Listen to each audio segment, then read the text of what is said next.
This is Scott the Fix-It Guy. Our goal with our videos is to empower you to be able to do the repairs on your own and save a whole lot of money and also get that great feeling of having fixed it by yourself.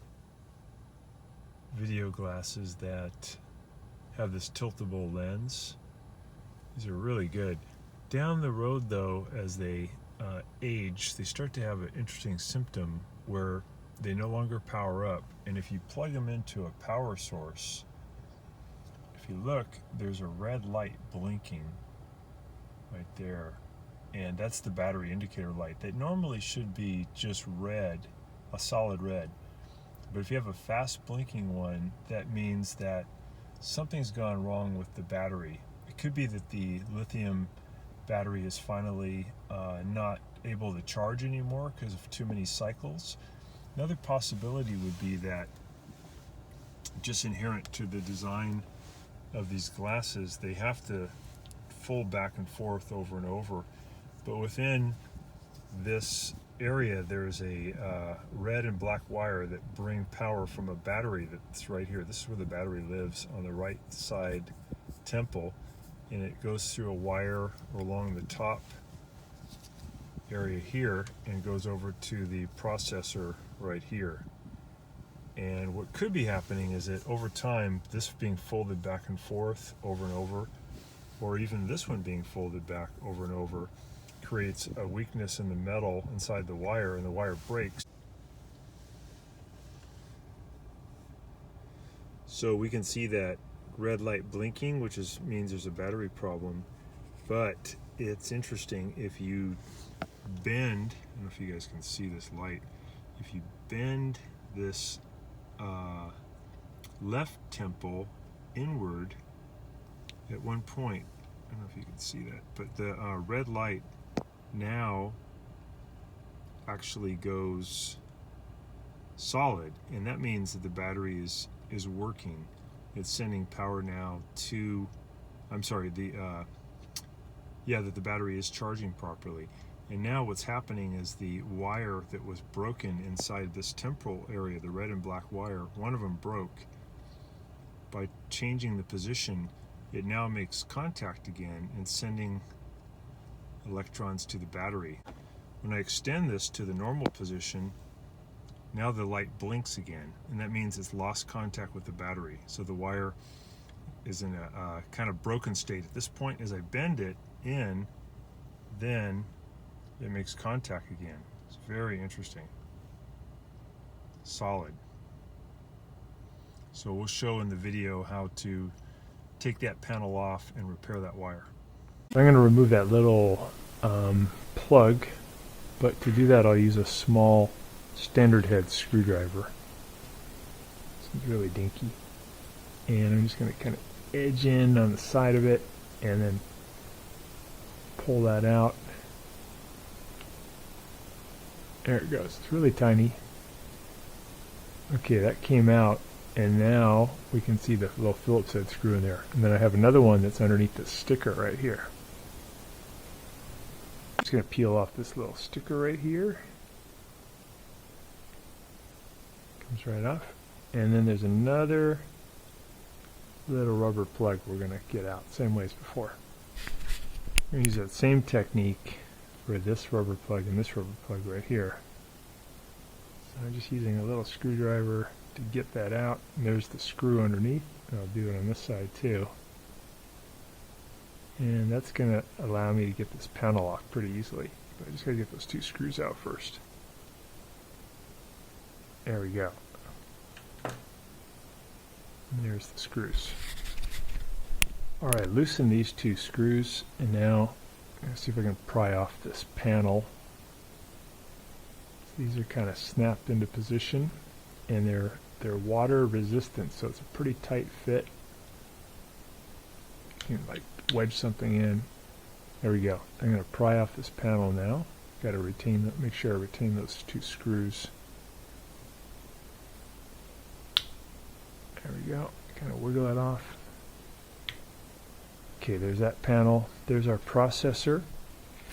And there is a screw that holds in the processor that lives right there, very small. It's a Phillips head. I'm going to get that one out too, because I want to take this processor out. There's actually one behind it too, but I want to get this one off so I can solder behind here where the wires come in. I want to redo those. So I'm going to get this little Phillips head screw out.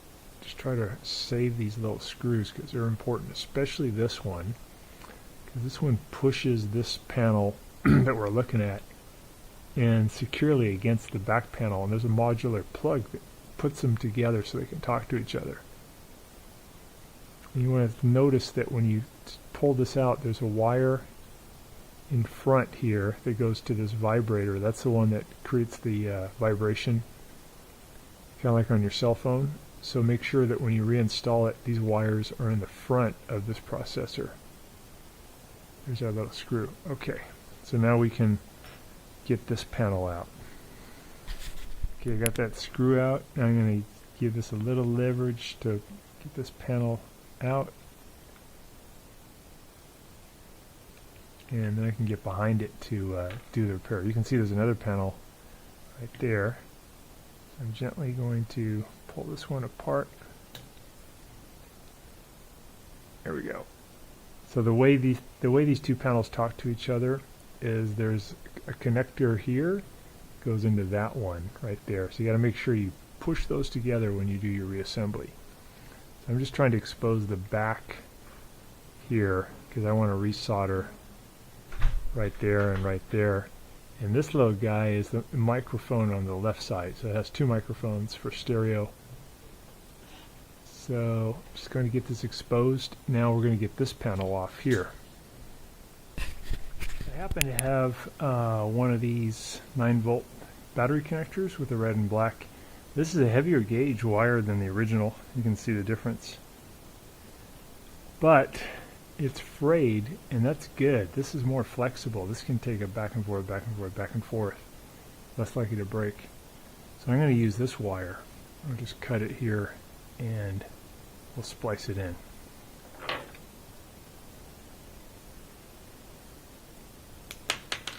There we go. So I'll remove a little bit of the insulation. These are interesting wire strippers. And then when you do these frayed ones, it's good to twist them because it makes it easier to solder. Alright, so these will be the ones I'll use to patch in. I'm going to use my soldering gun to heat up this little piece of solder here, and I'm going to pull this red one off and replace it with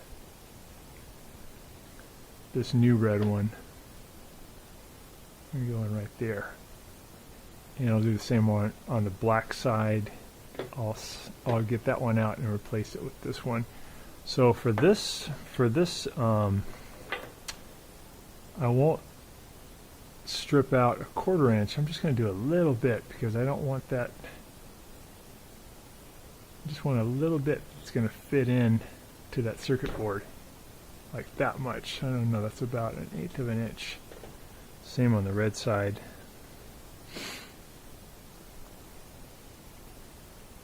And once you do that, these glasses are going to be like new, because the thing that wears out is the battery, and sometimes these wires break, but otherwise pretty tough.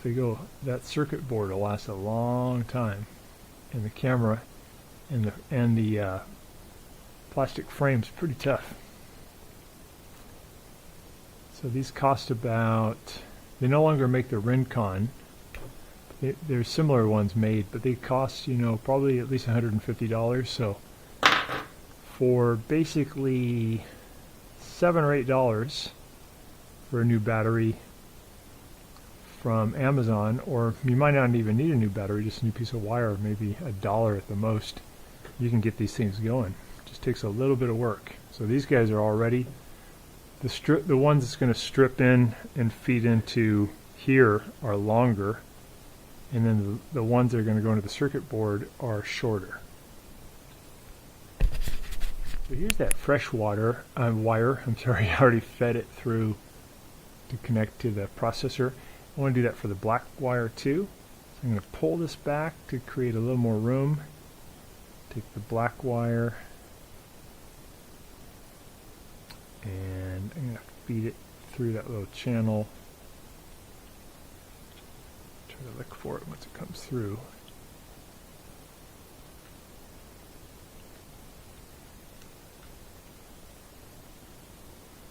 Be patient, try a few times.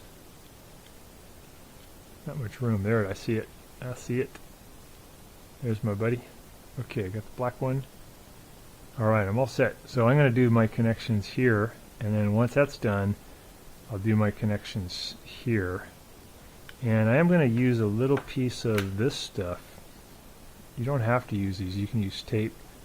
But these are kind of cool. You put these on and then when you heat them up, they shrink and they can insulate where you did your solder joint on connecting the wires.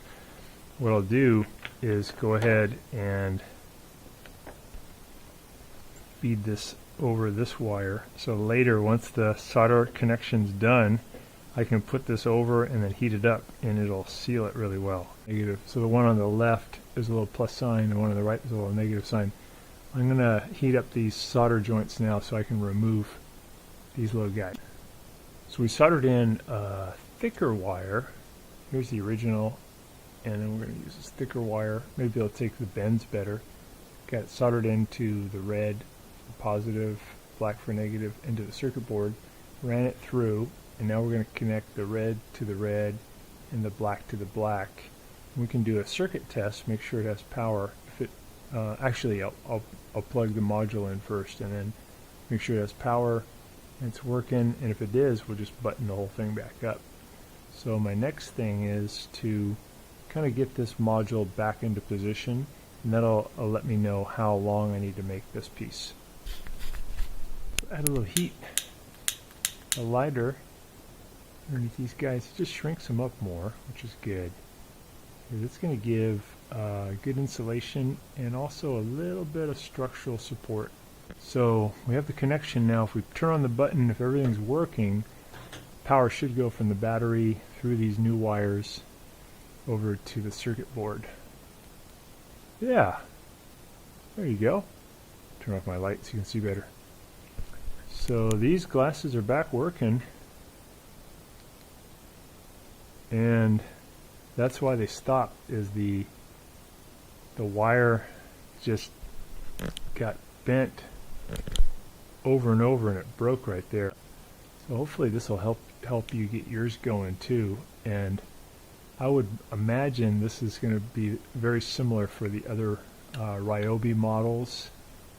I'm sorry, the other iView models, and also for other brands of these types of glasses. Click into place, and then once you got it all clicked where you want it, you can add those two screws back. That's cool. Alright, so we're going to add this panel back on, and you just got to kind of watch where that microphone, it's hard to see this, I know you guys, there's a little microphone right there. I got to fit it into this little thing here as I put it back together. These things are, everything's so tiny. Okay, I just got that panel back into position. Just going to push everything in, and then I'm just going to add these two little screws, one there and one there. All right, there we go. Cool.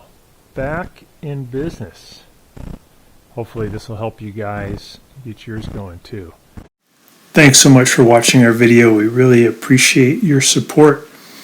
And when you get a chance, please press the subscribe button below so you can be subscribed, and also the notification bell so we can send you more videos about appliance repair. Please also give us a thumbs up if you enjoyed the video. If you really liked the video and it really helped you, please press this new applaud button and you can show your support and also get a nice clapping hands for your video. Thanks again.